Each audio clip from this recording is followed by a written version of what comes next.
పెహల్గాంలో ఉగ్రదాడిని దేశంపై జరిగిన దాడిగా భావించాలని పీసీసీ అధ్యక్షురాలు వైఎస్ షర్మిల అన్నారు. ఉగ్రదాడిలో మరణించిన చంద్రమౌళి భార్యను ఆమె విశాఖపట్నంలో పరామర్శించారు. కాల్పులు జరిగిన 15 నిమిషాల వరకు కూడా ఆర్మీ అక్కడికి వెళ్లలేదని, అలాంటి చోట ఎలాంటి సెక్యూరిటీ ఇవ్వాలో మోదీకి తెలీదా అంటూ ప్రశ్నించారు. దేశంలో ఇంటెలిజెన్స్ ఏం చేస్తోందన్నారు. ప్రతిపక్షాలను అణిచేసేందుకు మాత్రమే దానిని వాడుకుంటున్నారని ఆరోపించారు. తాము చౌకీదారులమని చెప్పుకునే మోదీ, అమిత్ షా రాజీనామా చేయాలన్నారు. దేశం కోసం పనిచేయాల్సిన ఇంటెలిజెన్స్ ఏజెన్సీలను ప్రతిపక్షాలను అణిచివేసేందుకు వాడుకుంటున్నారన్నారు. మన బార్డర్ లో ఉన్న ప్రాంతం, ఎంతో మంది అమాయకులు టూరిజం కోసం, పిల్గ్రిమేజ్ కోసం వెళ్తున్న ప్రాంతం.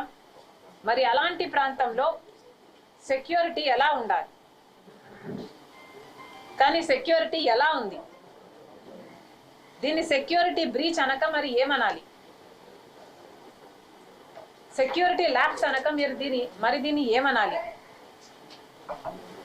అంతమంది టూరిస్టులు వెళ్లే ప్రాంతంలో కూడా కాల్పులు జరిపాక 15 నిమిషాల వరకు అసలు ఆర్మీ రాలేదు అంటే వాళ్ళు ఎంత దూరంలో ఉండాలి? అంటే నిఘా వ్యవస్థ అక్కడ లేనే లేదు. ఒక కన్ను వేసి ఉంచే వాళ్ళు అక్కడ లేనే లేరు. ప్రొటెక్షన్ కోసం ఉండాల్సిన సెక్యూరిటీ కూడా లేరు. దీన్ని ఏమనాలి? దీన్ని సెక్యూరిటీ ల్యాప్స్ అనక, సెక్యూరిటీ ఫెయిలియర్ అనక దీన్ని ఏమనాలి? మరి దీనికి కారణం ఎవరు? ఇంతమంది చనిపోయారు అంటే ఈరోజు యాక్సిడెంట్లో చనిపోయారా? ఉగ్రవాదాన్ని కంట్రోల్ చేయాల్సిన బాధ్యత ప్రధానమంత్రికి, హోంమంత్రికి, అమిత్ షా గారికి లేదా? ఈరోజు అధికారంలో ఉన్నది బీజేపీ పార్టీ.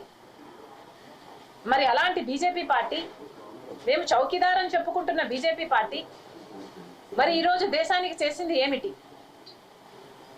ఈరోజు ఇంతమంది అక్కడ చనిపోయారు అంటే దానికి కారణం బీజేపీ ప్రభుత్వం కాదా? సెంట్రల్ గవర్నమెంట్ కాదా? మోడీ గారు కాదా? అమిత్ షా గారు కాదా?